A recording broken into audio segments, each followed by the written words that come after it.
About 3 years ago, in late November, my girlfriend Natalie and I had a chilling experience that still unsettles us to this day. We were living in Vancouver at the time, and weekend hiking trips were our go-to escape.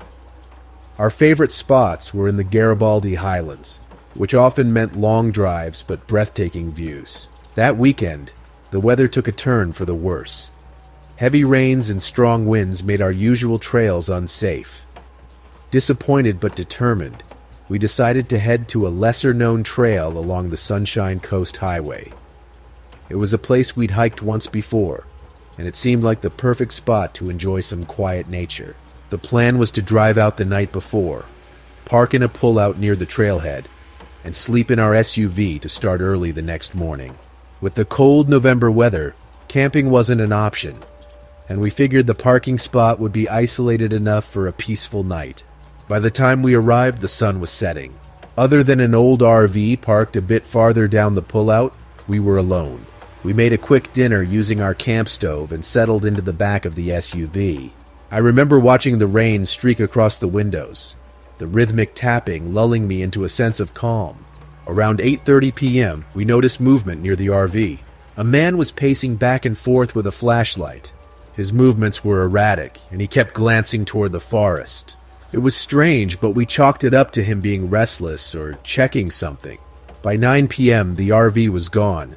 The quiet that followed was eerie, but we figured we'd have the place to ourselves for the night. We locked the doors, climbed into our sleeping bags, and tried to sleep. I woke up suddenly around 11 p.m. The rain had stopped, leaving the world eerily silent. Natalie was still asleep, her breathing soft. I lay still, trying to pinpoint what had woken me. That's when I heard it. A faint tapping, like fingernails on glass, coming from the back window. My heart raced as I listened intently, hoping it was just tree branches swaying in the wind. "Natalie," I whispered, shaking her gently.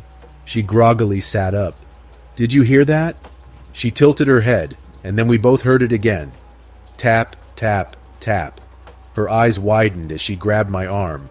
"What is that?" she mouthed. Before I could answer, the tapping stopped. We sat frozen, straining to hear any other noises, but there was nothing. Eventually, Natalie convinced me to check outside. We grabbed flashlights and pepper spray and cautiously stepped out of the SUV. The forest loomed around us, its darkness impenetrable. Natalie stayed by the car while I scanned the area. At first, there was nothing unusual, just damp leaves and the occasional rustle of wind. But as I walked toward the edge of the pullout, my flashlight caught something. A car parked partially hidden in the trees, its engine idling, lights off. I turned and hurried back to Natalie. "We need to go, now." We scrambled into the car, throwing our gear haphazardly into the back seat, and sped out onto the highway. Adrenaline made my hands tremble on the wheel. "Which way are we going?" Natalie asked, glancing nervously behind us. "I think this is right," I muttered, though I wasn't sure.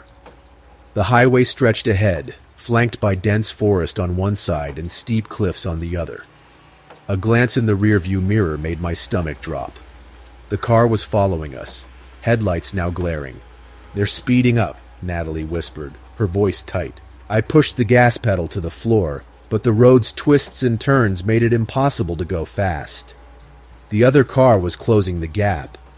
Every muscle in my body screamed to keep driving, but there was nowhere to go. The highway was endless and barren.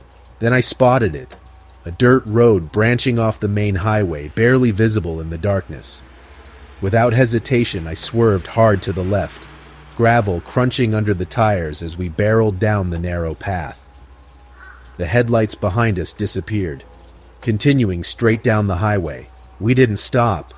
I drove for what felt like hours, the tension in the car suffocating.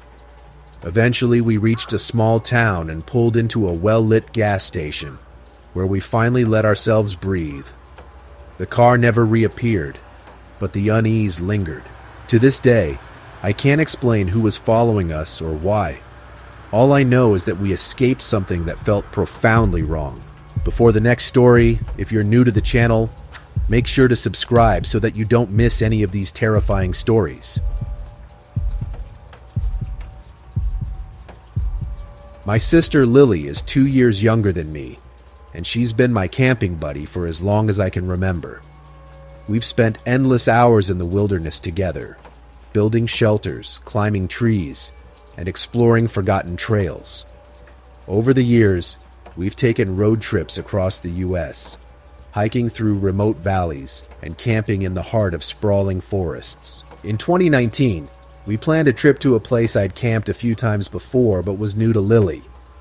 This was a stretch of dense woods in northern Minnesota, rugged terrain with few marked trails and no cell service. The kind of place where, once you're in, it feels like the rest of the world doesn't exist. We packed my old Jeep with everything we needed: food, gear, and 2 sturdy tents, one for each of us. By the time we arrived, it was already dark.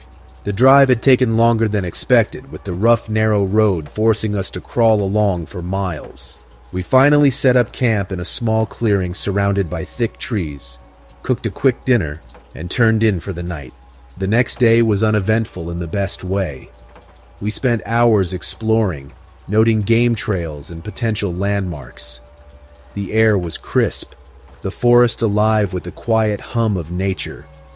That night, we sat by the fire, swapping stories and watching the stars until exhaustion pulled us into our tents. Around 4 a.m., I woke up to a strange sound outside my tent. Soft, irregular tapping, like something brushing against the fabric. I was still groggy when Lily whispered my name from outside. There was an edge to her voice that snapped me awake. "What's wrong?" I called out. She didn't answer.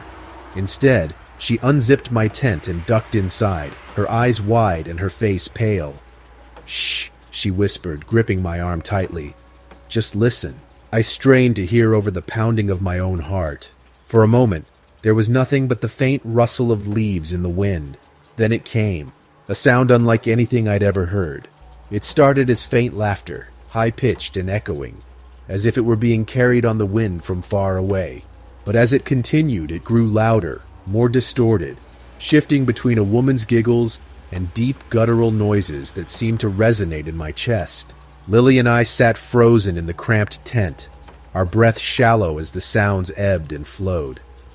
They seemed to move around us, coming from different directions, sometimes far off and other times alarmingly close. My mind raced to find a logical explanation. Maybe it was an animal or the wind through the trees, but nothing fit. The noises went on for what felt like an eternity, though it was probably less than an hour. When they finally stopped, an unnatural stillness settled over the forest. I could feel the hairs on my arms standing on end, as if the very air was charged with static electricity. Then, almost on cue, the rain started, a sudden torrential downpour that soaked the ground in seconds. Thunder rumbled in the distance, growing louder until a massive storm was crashing overhead. The wind howled, ripping the stakes from our tents and sending our gear tumbling into the woods. We scrambled to gather what we could, the rain stinging our faces and the lightning illuminating the forest in brief, blinding flashes. By morning, the storm had passed, leaving the clearing a chaotic mess. Our tents were barely standing, their stakes buried deep in the mud, but somehow wrenched loose during the night. Even with the storm as an excuse, the sheer force needed to pull them out was unsettling. Lily tried to joke about it as we packed up, saying it was probably just a freak weather event, but I could tell she was rattled. So was I. Neither of us mentioned the sounds we'd heard, as if speaking about them might somehow make them real again. To this day, we haven't been back to that forest. Lily insists it was just the wind or an animal, but I know what I felt that night. Whatever it wasn't just nature playing tricks on us. It was something else, something I hope we never encounter again. Before the next story, if you're new to the channel, make sure to subscribe so that you don't miss any of these terrifying stories. I've always been the type to dismiss ghost stories and unexplained events as exaggerations or misremembered details. But one trip into the backwoods of Tennessee changed all that. I was a junior in college, and a group of us from the outdoor club decided to spend a long weekend hiking through the Cherokee National Forest. There were 8 of us, including 2 experienced leaders. and we planned to camp in a remote area known for its scenic views and challenging terrain. We arrived in early spring, and while the air had that fresh warmth of the season returning, the forest still looked barren from winter. The trees were leafless skeletons, casting strange shadows over the hillsides, and the ground was a patchwork of dead leaves and stubborn moss. After hiking for most of the day, we reached a designated camping area deep in the woods. There were a few other groups scattered about, a pair of older hikers, a family with kids, and a couple of solo campers. But we chose a spot tucked into the far edge of the clearing, right against the tree line. I don't know how to describe it, but the moment I stepped into that campsite, I felt off. Like the air was thicker somehow. Everyone else seemed fine, laughing as they pitched their tents and unpacked gear. But I couldn't shake the unease that crept into my chest. My one-person tent ended up at the back of our cluster, closest to the dense forest. That night, I lay awake for what felt like hours, staring at the ceiling of my tent and trying to make sense of my anxiety. It wasn't until around 2 a.m. that I drifted into a restless sleep, only to be jolted awake by the sound of something moving outside. At first, I thought it was an animal, maybe a raccoon or a stray deer, but then I heard the unmistakable crunch of deliberate footsteps. They circled my tent slowly, the weight behind each step too heavy to belong to any animal I could think of. I froze, my breath caught in my throat. The steps moved closer, pausing just inches from the fabric of my tent. I could hear faint, labored breathing, wet, uneven, and disturbingly human. For what felt like an eternity, the footsteps circled all our tents, pausing near mine more often than the others. I couldn't bring myself to unzip the tent and look outside. My body was paralyzed by fear. Then, as suddenly as it had started, the footsteps stopped. I strained my ears, waiting. And that's when I noticed it. A faint glow seeping through the thin walls of my tent. It wasn't the flickering light of a fire or the sharp beam of a flashlight. It was steady, warm, and otherworldly. I tried to convince myself it was another camper moving around with a lantern, but the glow didn't move. It stayed in place, faintly illuminating the forest floor outside my tent. Eventually, exhaustion overtook my fear, and I drifted into a fitful sleep. When morning came, I crawled out of my tent, desperate to reassure myself that everything was normal. But when I mentioned the footsteps to one of our leaders, her face went pale. She admitted she'd heard them too, but had been too tired to investigate. One of the other campers said he'd seen a strange light in the woods, but thought it was just someone else wandering around. No one in our group had left their tent that night. We packed up camp and hiked out later that day, but I couldn't shake the feeling that we weren't alone in those woods. I've heard the Appalachian region is known for strange and unexplainable occurrences, but I never thought I'd experience one myself. To this day, I can't explain the footsteps, the breathing, or that haunting, steady light. And honestly, I'm not sure I want to.